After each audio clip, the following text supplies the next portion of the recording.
Hello friends, good morning. Gungun की family में आप सभी का स्वागत है। और यहाँ मैंने पूजा पाठ कर लिया है। सुबह का टाइम है और बाबू यहाँ पे खेल रहा है। उसको मैंने नहला दिया है, खिला दिया है और थोड़ा सा नाश्ता कराया था। अभी इसको खाना खिलाना है, दूध पिलाया था। और यहाँ का मौसम देखिए, मुंबई में मतलब रेड अलर्ट किया हुआ है। आज बारिश सुबह से ही हो रही है, मतलब रात से ही हो रही है, सुबह से क्या। और मतलब कंटिन्यूअस हो रहा है बारिश। अब पता नहीं कब थमेगा। बारिश का यहाँ मौसम होता ही है। आपने न्यूज़ सुना ही होगा कि लोनावाला में पूरी की पूरी फैमिली मतलब बह गई थी। पिछले संडे को घूमने गए थे वो लोग। तो आई थिंक संडे ही था, मुझे अच्छे से याद नहीं है। न्यूज़ वायरल भी हुई थी। तो बारिश का मौसम मतलब बहुत सारा खुशियाँ भी लेकर के आता है और गम भी, अगर आप अच्छे से नहीं उसको मतलब सफ़र करते हैं उसमें।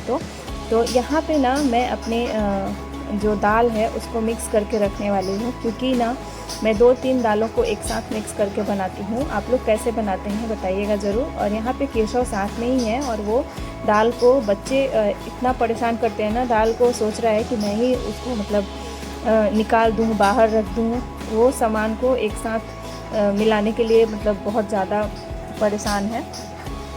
और आप सबकी पढ़ाई कैसी चल रही है? मैं अपना मैराथन और जो मैथ्स है वो कंप्लीट कर रही हूँ। मैंने आपको बताया भी था। तो मैंने मैराथन जो वीडियो है सीडीपी की, वो मैं देख चुकी हूँ सुबह, जब बाबू मेरा सोया था। अब खाना पीना बना के अब मैं इसको ना नहला धुला के अभी फ्री हुई हूँ। और अब हस्बैंड जी जो हैं वो ड्यूटी चले गए हैं। और यहाँ पे दाल को मिक्स करके मैं रख लेती हूँ एक डब्बे में भर करके। थोड़ा सा दाल एक्स्ट्रा है तो उसको मैं कम ही मिलाया है और उसको मैंने रख दिया है, ज़्यादा है तो। और बाकी का जो सामान है वो मैं पैक करके रख दूँगी। और एक चीज़ मुझे आप सबको बतानी थी कि लेट से सही, लेकिन आप कुछ बनिए ज़रूर। अपने अंदर पॉजिटिव वाइब्स को ज़रूर रखिए। चाहे आप कितना भी थक जाएं, कितना भी आपकी परिस्थिति मतलब जैसी भी हो, आप अपने मंजिल को कभी ना भूलें।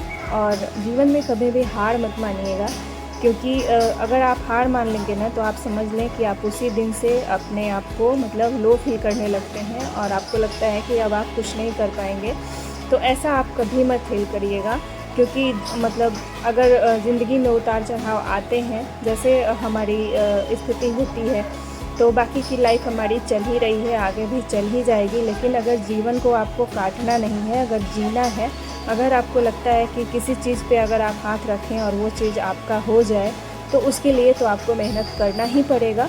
और बहुत सी ऐसी चीज़ें हैं जो आप कर सकते हैं। आपके अंदर जो भी क्षमता है उसको आप बाहर निकाल सकते हैं। तो इसके लिए ना आप देर मत करिए। और आप अगर एग्ज़ाम दिए हैं सीटेट का और अगर आप थक गए हैं, हार गए हैं, अगर आपको लगता है कि अब क्या करूं, तो फिर से रीस्टार्ट करिए, फिर से उसको तैयार करिए, क्योंकि दिसंबर जनवरी में फिर से एग्ज़ाम हो जाएंगे। और हार मानने से कुछ नहीं होता है।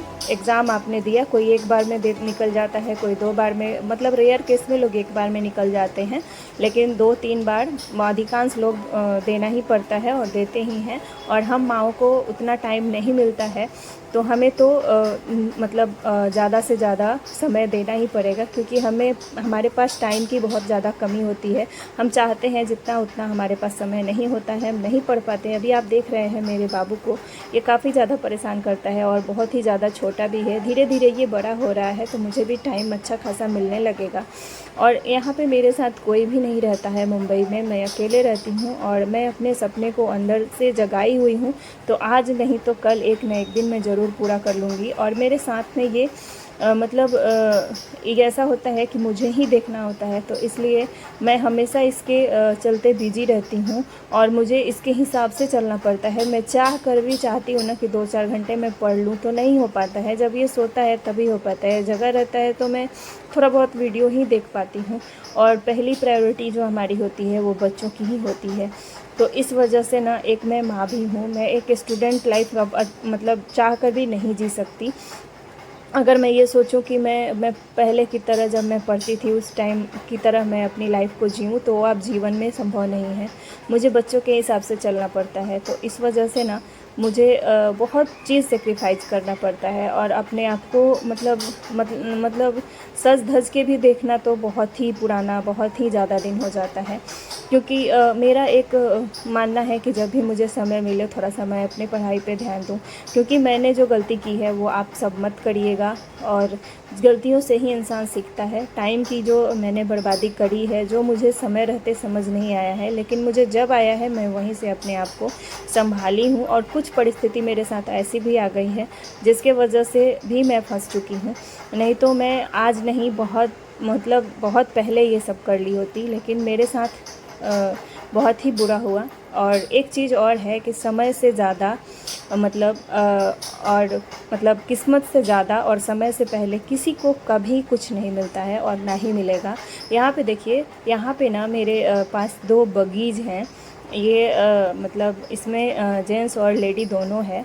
तो ये एक जोड़ी है और ये ना दिन भर चूँ चूँ करते हैं और सुबह में ना सबसे अच्छी इसकी मुझे आवाज़ लगती है। तो अब मेरा बाबू को मैंने खिला दिया है, थोड़ी देर खेलेगा फिर वो सो जाएगा। तो अब देखिए यहाँ पे वो सो गया है। तो अब मैं अपनी पढ़ाई जो है वो कंटिन्यू करूँगी सेकेंड स्लॉट की। और गणित का मैं 6 क्लास का उठाई हूँ। कल भी मैंने एक चैप्टर बनाया था, तो आज मैं पूर्ण संख्या यानी कि सेकेंड चैप्टर पढ़ने वाली हूँ। तो यहाँ पे देखिए, जैसा कि हम जानते हैं कि यहाँ पे ना 1 से शुरुआत होता है प्राकृत संख्या का। तो वही यहाँ पे बता रहा है कि गिनती प्रारंभ करते हैं संभुक प्राकृतिक रूप से आती है, इसलिए गणितज्ञ इन गणन संख्याओं को प्राकृतिक संख्या कहते हैं, प्राकृत संख्या। और दी हुई संख्या में अगर 1 जोड़ दिया जाए तो अगली संख्या प्राप्त हो जाएगी, अर्थात उसकी परवर्ती संख्या प्राप्त कर लेते हैं। तो 16 का परवर्ती 17 हो गया और 19 का परवर्ती 20 हो गया। इसके आगे भी चलता रहेगा ऐसे ही। और बहुत ही अच्छी इसकी भाषा है जो एनसीईआरटी बुक की है। संख्या 16 संख्या 17 से ठीक पहले आती है, तो हम कह सकते हैं कि पूर्ववर्ती संख्या 16 है और पूर्ववर्ती संख्या 20 की जो है वो 19 है। इसी को ठीक उल्टा करके हमें यहाँ पे एक्सप्लेन किया है। और प्रयास कीजिए करके यहाँ पे बता रहा है कि मतलब इसकी परवर्ती और पूर्ववर्ती 1 जोड़ के और 1 घटा करके आपको लिखना है। तो इस तरीके से यहाँ पे क्वेश्चन दिया हुआ है कि 3 का एक पूर्ववर्ती और एक परवर्ती है। संख्या 3 का एक पूर्णवर्ती और एक परवर्ती संख्या 2 के बारे में आप सोच सकते हैं। 2 के बारे में क्या सोचते हैं इसका। और ये बहुत बड़ा चैप्टर नहीं है, छोटा ही है। और सबसे बड़ी बात है कि इसमें एक्सप्लेन जो किया हुआ है वो काफ़ी बढ़िया है। तो मैं इस चैप्टर को आज ख़त्म कर रही हूँ। और अगर आप चैनल में नए हैं तो सब्सक्राइब कीजिएगा, लाइक कीजिएगा और शेयर कीजिएगा, क्योंकि रोज़ मैं एक पॉजिटिव वाइब्स आपको आपके जीवन में भरती रहूँगी और मुझे भी वो मोटिवेशन मिलेगा आपके साथ जुड़ करके। तो चलिए मिलते हैं अगले वीडियो में।